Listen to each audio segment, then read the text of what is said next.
नामदोऱ्याचा फिरविले देऊळ चौथा तिसरा नंबर लागतो नाथबाबाचा 4 वेळा देवघरात झालं नाथबाबा म्हणजे मेले जेवण व्हायचे काय करणार मेले काय जेवण व्हायचं 4थ्या वेळेला खांद्यावर ताटी घेतली ब्राह्मण धन करण्याकरता निघाले एवढं एका खांदेकराच्या मनात आलं 4थी वेळा किती वेळा खांदा द्यावं नाथराय ताटीवर उठून बसले नाथराय म्हणतात मला खाली सोडा म्हटले वर बघितल्या अजून उठलं रे खाली सोडलं पुन्हा नाथ बाबाची ताटी बांधली नाथ बाबा सगळे वारकरी घेऊन नदीला गेले आंघोळ सगळ्याला घातली बाहेर आले पावले खळ्याच्या नाथाला वारकरी लागला पुन्हा नाथराय स्वतः आंघोळ करण्याकरता गेले पाण्यात बुडले ते पुन्हा बाहेर आले तुम्ही म्हणता काय आत्महत्या केली नाही ज्ञानोबराच्या समाधीला संजीवन समाधी नाव आहे तुकोबरायचं वैकुंठ गमन आहे आणि माझ्या नाथरायच्या समाधीला आहे जल समाधी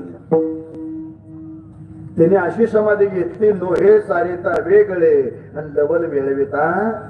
जसं पाण्यामध्ये मीठ टाकावं आणि मीठ टाकल्याबरोबर जसं मीठ पाणीमय व्हावं तसं नाथरायनं पाण्यात बुडी मारल्या पूर्ण शरीर आपलं पाण्यासारखं केलं इतकी ताकद संताची आहे ज्यांचा अभंग जगद्गुरु तुकोबरा त्यांचं थोडं तुम्हाला चरित्र सांगतो मग बाळ मामा विठ्ठल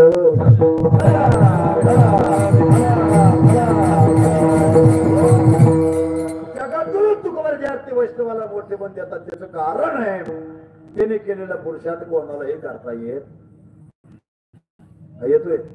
किती विज्ञान पुढे जाऊ द्या अनेक संत होऊन गेले होते पण त्यांनी केलेला पुरुषार्थ कोणाला करता येणार माझ्या तुकोबरा एक मुलगी तिचं नाव आहे भागीरथी काय नाव आहे भागीरथीला माहित होतं माझ्या बापाला काय खायला आवडतंय एक दिवशी शेवया केल्या आहे का शेवया केल्या शेवाय करायचं का मग शेवा आताच्या शेवाय करू बी नका ना आम्हाला वाढू बी नका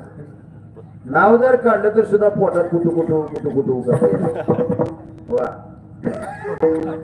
पूर्वीच्या शेवा त्याला पाठ होत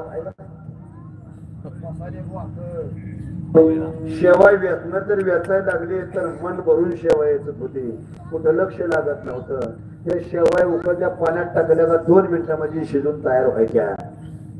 आता अनेक साधनं आली चपाती करायला सुद्धा साधनाला कणकेचा गोळा आत टाकला का भाजूनच बाहेर निघायला लागले आता मला वाटतं असं मशीन किती येणार आहे टाकत ती गरम येणार आहे चावायचं सुद्धा नाही इतकं जीवन सुखी होणार आहे पण आयुष्य कमी होणार आहे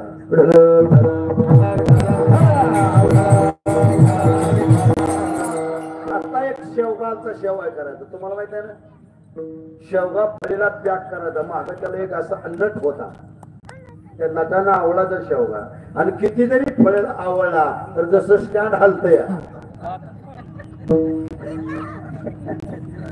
मला फिरून खायची सवय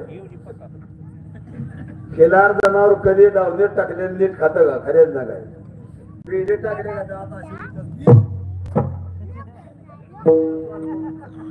पण आज मला बांधल्यासारखं झालेलं स्टेजवर माझं पहिलंच कीर्तन आहे मी स्टेजवर शक्यतो कीर्तन करत नाही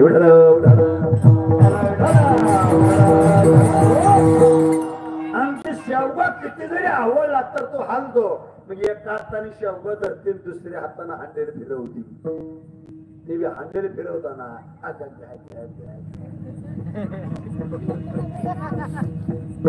इतका हांडेल फिरवताना हात दुखत्यात हांडेल फिरवण्यापेक्षा जी कणिक ढकलती तिचं तोंड बघत जावं झाला शेवयाचा सारखी अशी करणार अंगठा लय दुखायला लागला आहे का नाही हांडेल फिरवण्यापेक्षा कणिक